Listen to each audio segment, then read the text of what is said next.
Hello once again, everybody. Welcome to the Railsplitter Athletics Report, and we are officially closing down the month of March as the final week of March is upon us. And with that, we'll be talking about March Madness. Of course, the Lincoln Memorial University men's basketball team going into postseason play. For the LMU baseball and softball teams, they've finally been able to get out on the diamond and get in some action despite the nasty weather conditions from Mother Nature and, of course, Old Man Winter. And then, of course, the LMU men's and women's tennis teams and LMU men's and women's golf teams have had the opportunity to play this week as well. We've probably got more sports to talk about this week than we've had in quite a while.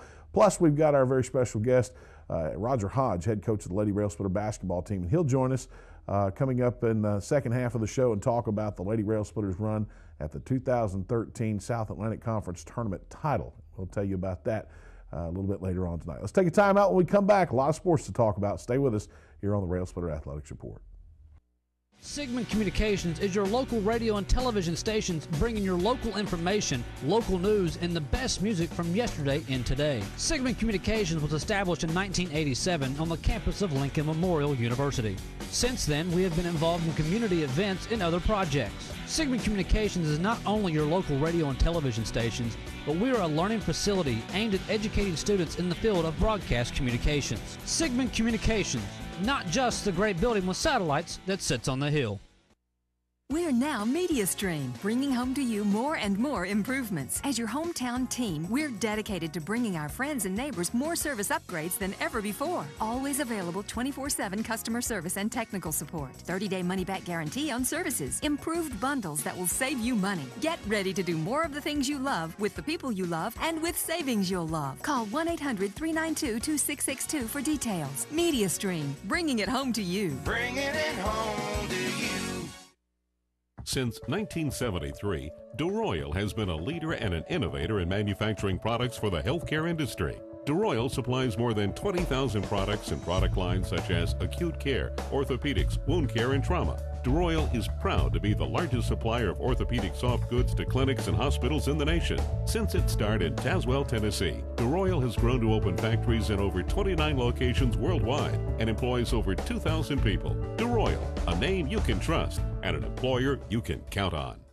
Looking for efficient, compassionate, and comprehensive health care for you and your family? Visit University Medical Clinic. All providers are faculty members of LMU's DeBus College of Osteopathic Medicine and are board certified in their specialty.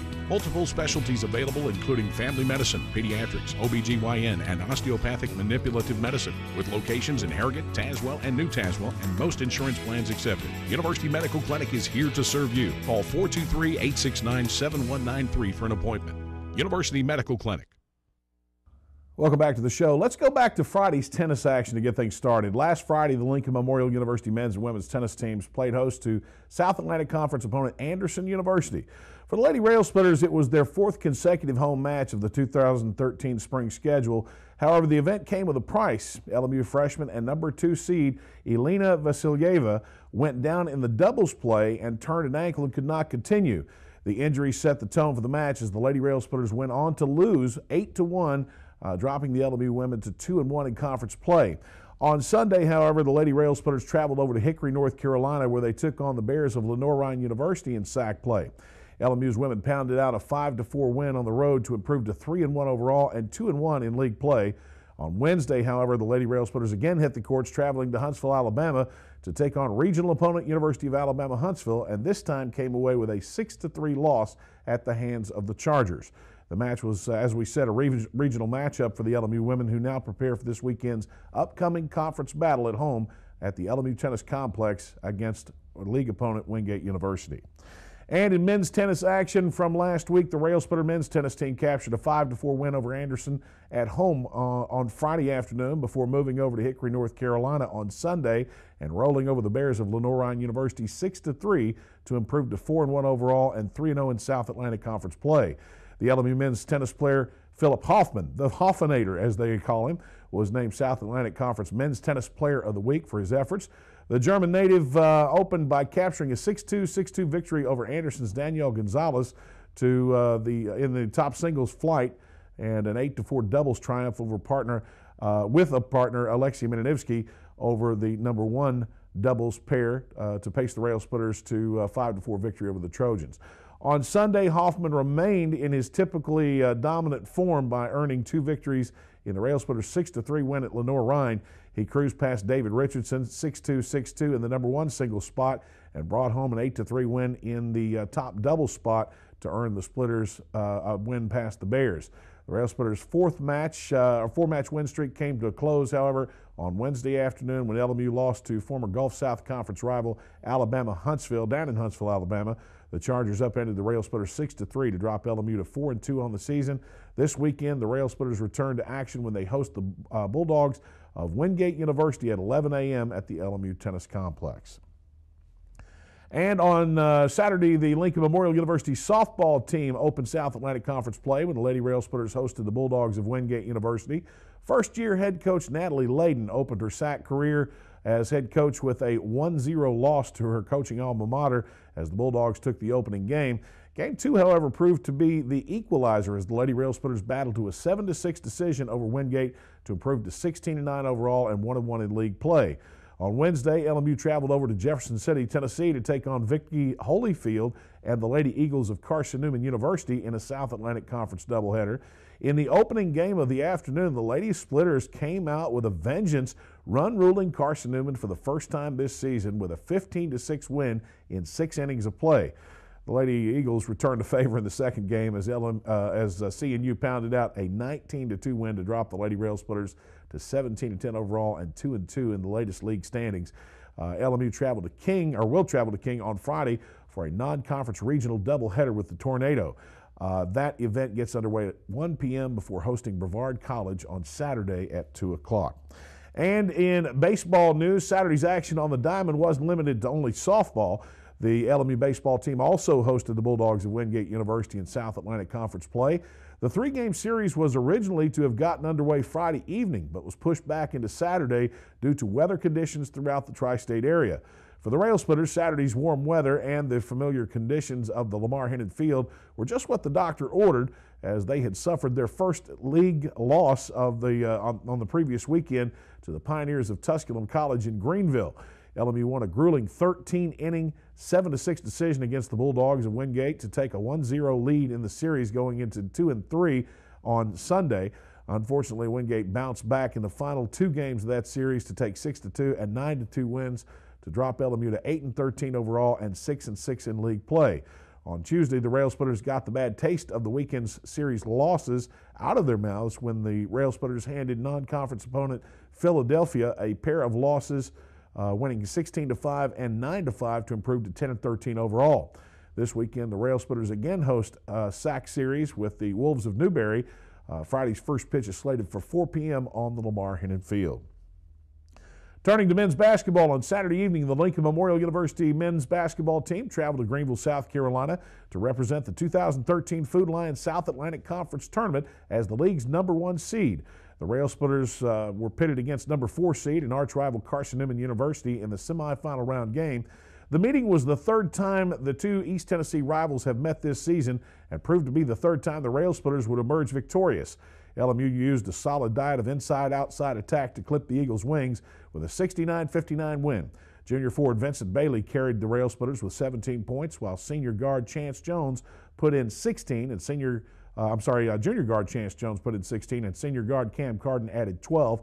The victory put the Railsplitters in the championship game on Sunday against #3 seed Bulldogs of Wingate University. With the championship game came another 3rd meeting of the year between the 2 SAC rivals. However, this time the end result wasn't in the Railsplitters' best interest.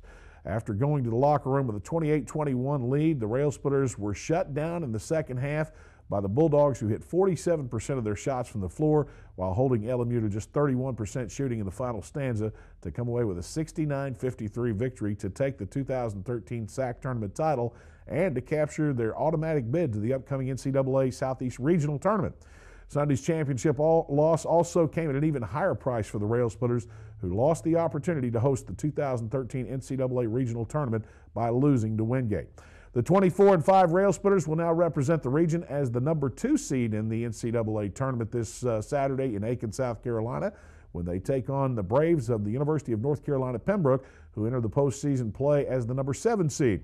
The winner advances to Sunday's semifinal round game at 5:30.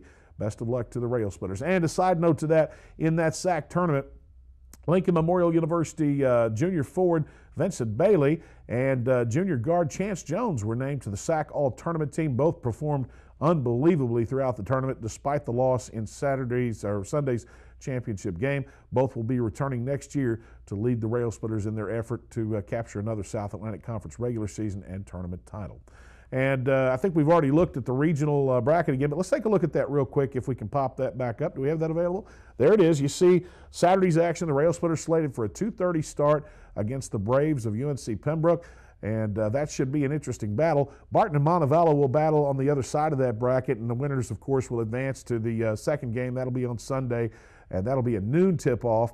I beg your pardon, that'll be a little bit later on, a 5:30, I believe, tip-off between the winners of those two games. Then in the top of the bracket, USC Aiken will square off against Belmont Abbey, the 8th seed. Wingate moving into a 4th seed spot. I'm yet to understand that yet. They were on the bubble unless they won the SAC tournament, and somehow they wind up a 4 seed, but they'll take on 5 seed Limestone. You got to like Wingate's bracket over there. I mean, if they can knock off Limestone and get to the semifinals, more than likely they're going to face off against USC Aiken. In my opinion, USC Aiken, Wingate, Lincoln Memorial, any of those teams could win this tournament. It's going to be a great tournament down there in Aiken. So if you can't make it down to Aiken, South Carolina, make sure you catch all the action on the LMU Sports Network beginning with pregame coverage on Saturday at about 2 o'clock, and it should be a doozy. All right, let's turn to men's golf. On Friday and Saturday, Travis Muncie and the Lincoln Memorial University men's and women's golf teams traveled over to Greenville, Tennessee to participate in the Tusculum Invitational hosted by Tusculum College at Link Hills Country Club. After setting the pace on day one of the tournament with a team score of 282, the Railsplitters captured the championship of the event on Saturday by turning in a 292 to finish the tournament with a 2-day total of 574, 5 strokes ahead of their next closest opponent, Milligan College, who completed the event with a combined team score of 579. 18 teams participated in this year's Tusculum Invitational, including 5 South Atlantic Conference teams. LMU senior Jamie Chapman led the way for the Railsplitters, turning in scores of 74 and 69 for a combined 143 to finish 1 stroke over par for the event and in a tie for 9th place overall. Garrett Metz and Braden Gallion were the only other 2 Railsplitters to finish among the top 20 positions. Metz recorded rounds of 74 and 70 for a 2-day total 144, while Gallion shot rounds of 68 and 77 for a score of 145. And in women's golf, the Lincoln Memorial University women's golf team also hit the links last week, with the Lady Railsplitters traveling down to Carrollton, Georgia to participate in the West Georgia Invitational. The Railsplitters cut 8 strokes off their day 1 total in the final round of the outing on Tuesday to earn a runner-up finish in the 36-hole event. The West Georgia Invitational was held at Sunset Hills Country Club, a 5,925-yard par 72 nestled in the heart of Carrollton, Georgia. And LMU's women tallied a team score of 319 in the final round to go along with a 327 on the first day to finish with a 70 over par score for the event, 14 strokes off the pace by tournament champion UNC Pembroke. Lincoln Memorial capped the West Georgia Invitational 23 strokes ahead of the 3rd place finisher, West Georgia, while North Greenville had a 112 and Montevallo finished with 120. That rounded out the tournament in 4th and 5th places. And with that, I think we're going to cut away and go to a commercial timeout. When we come back, we will talk with Roger Hodge, head coach of the Lincoln Memorial University Lady Railsplitters, about this year and next season. Stay with us right here on the Railsplitter Athletics Report. I will help families adopt children from around the world and in our own backyard. I am teaching ethics to the next generation of lawyers. I will make a difference for the underserved of this region. I will be an advocate for my clients. As a prosecutor, I fought for those who couldn't speak for themselves. I'm a lawyer and professor. I will be a lawyer. I will be a lawyer. I will be a lawyer. I guess we'll take Morty. Yes. Pick last. Ouch. A vault will put you back on top. It quenches and kicks. Incoming! Yeah!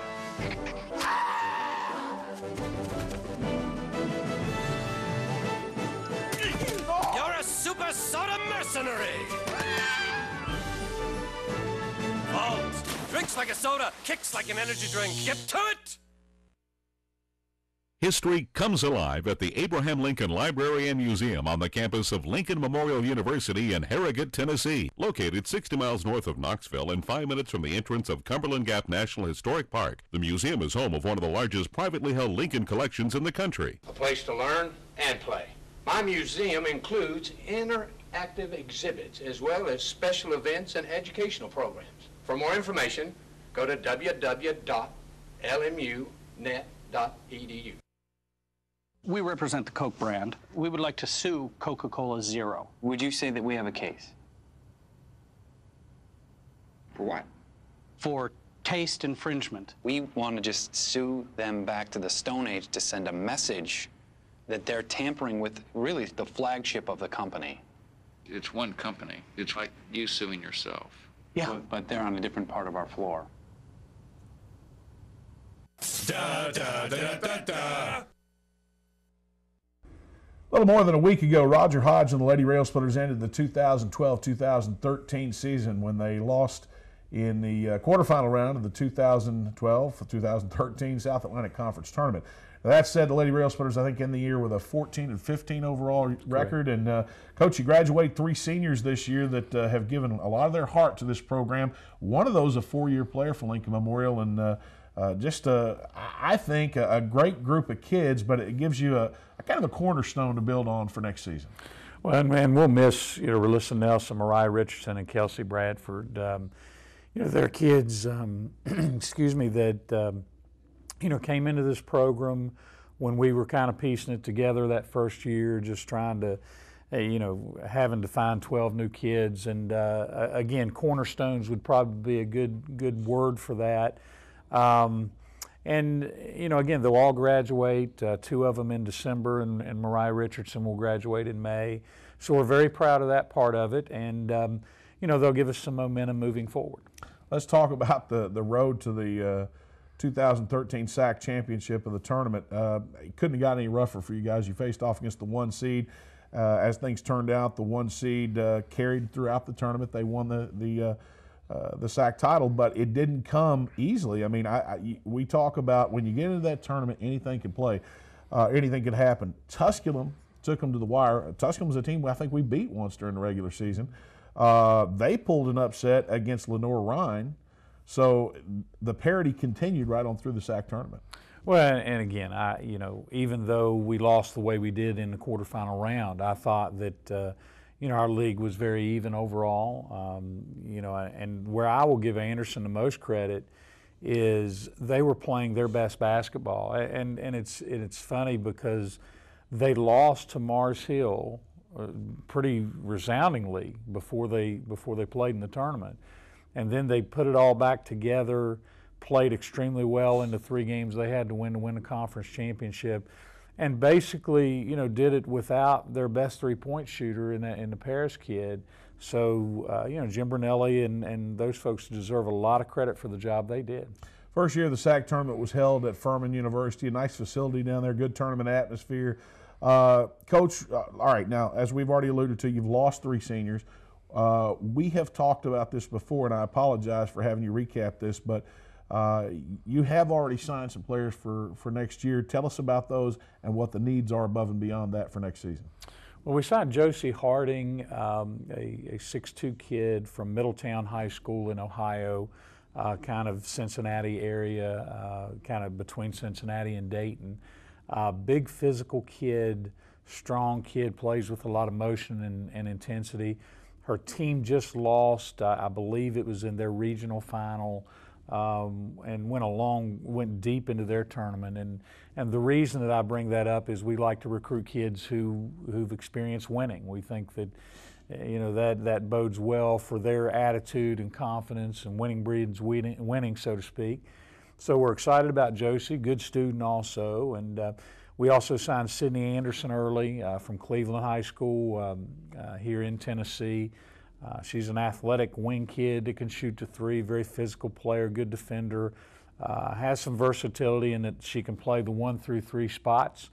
A kid we're really excited about as well, coming in here to help us immediately. So then what are the needs above and beyond that for next season?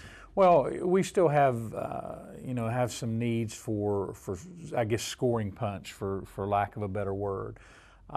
We talked from time to time this year about, for the most part, we were a pretty solid defensive team, and there were times where we just couldn't score enough points. We played defense well enough to win, and just couldn't do enough offensively to get it done.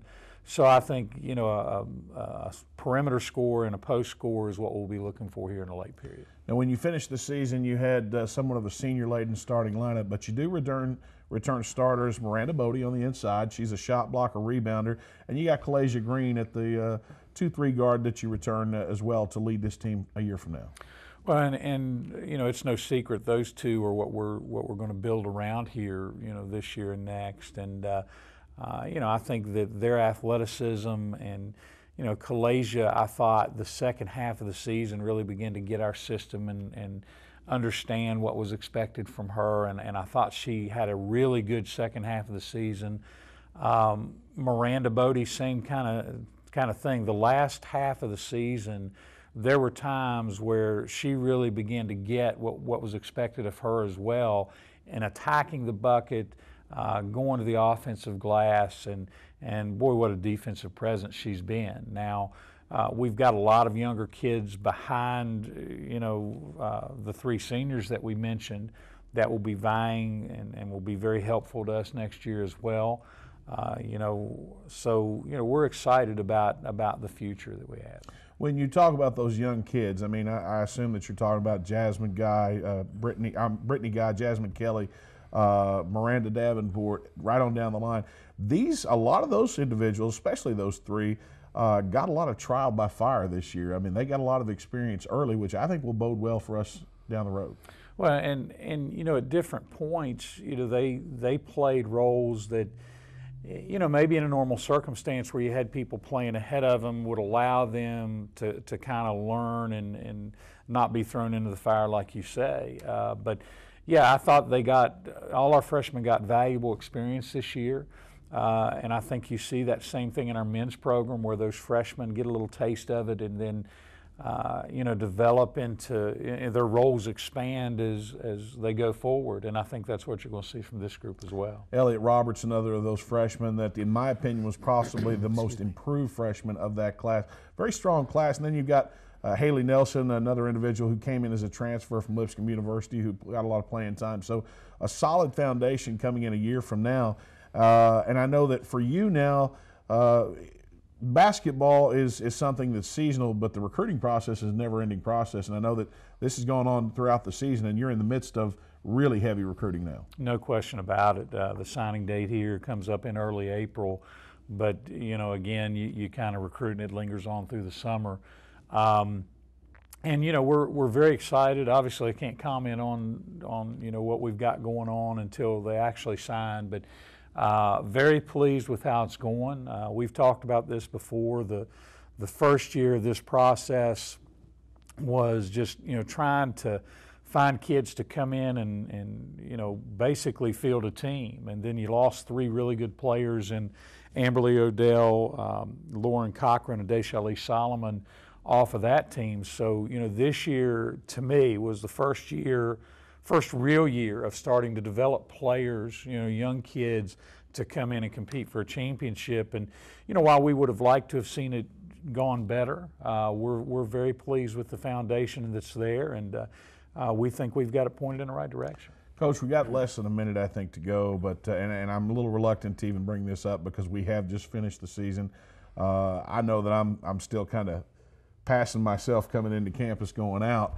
A year from now, we're going to add two more teams to the South Atlantic Conference in Coker and Queens, and that's going to add to the travel as well as the competition level.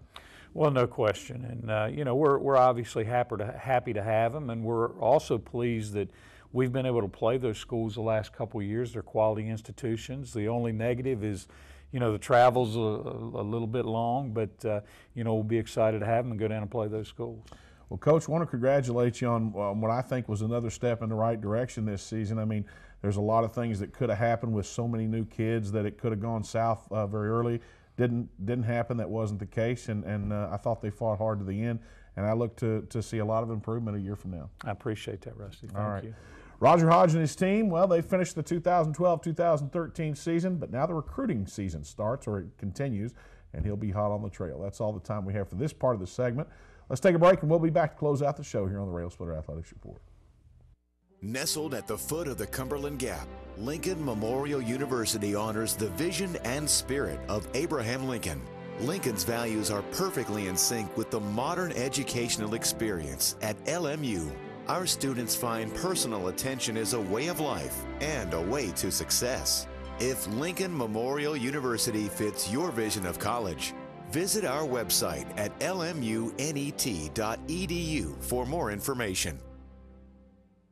Sigmund Communications is your local radio and television stations bringing your local information, local news, and the best music from yesterday and today. Sigmund Communications was established in 1987 on the campus of Lincoln Memorial University.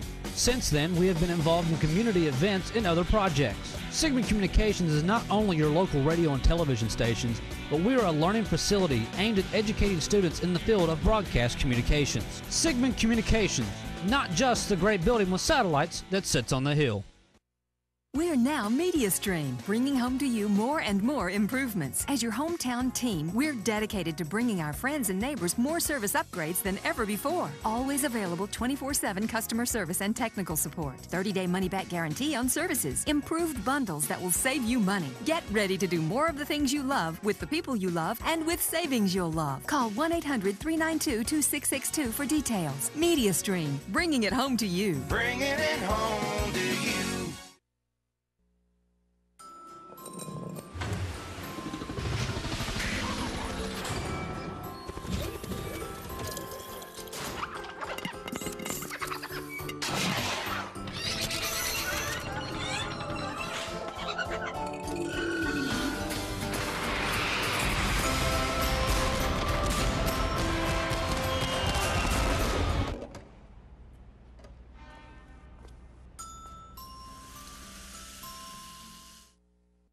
The month of March has been action-packed in terms of Lincoln Memorial University athletics, and it's hard to believe, folks, but we've got about 4 weeks of athletics left here on the LMU campus. Softball is now in the back half of the schedule. Baseball is in the back half of the schedule. Men's and women's tennis, men's and women's golf, well, I don't know. I don't know if the tennis teams will get to make up a lot of the outings that they had to push back or cancel due to the weather. And then golf, I don't know if you make those kind of things up or not. They've been limited as to the times that they can get out on the course. But all of them are right in the middle of the fight right now, and it looks like we're going to have a lot of interesting things playing out here before the month of April is over. Let's take a look one more time at that NCAA tournament bracket for the upcoming weekend. Railsplitters slated for a 2:30 start against UNC Pembroke on Saturday. We'll have pregame coverage beginning at 2 o'clock on the LMU Sports Network. That's WLMU 91.3 FM. And for those of you in Claiborne County, you can catch the audio of that broadcast on Channel 20 throughout MediaStream's feed throughout Claiborne County. So best of luck to the Railsplitters. And then, of course, the rest of the bracket there, it'll be interesting to see how the teams progress. If LMU gets to the semifinal round, we hope they do. If they do, folks, good times are in store for Harrogate. The Elite Eight, not that far away. That's all the time we have for tonight. If we make the Elite Eight, it's Louisville, folks. Cross your fingers. We'll see you next week on the Railsplitter Athletics Report.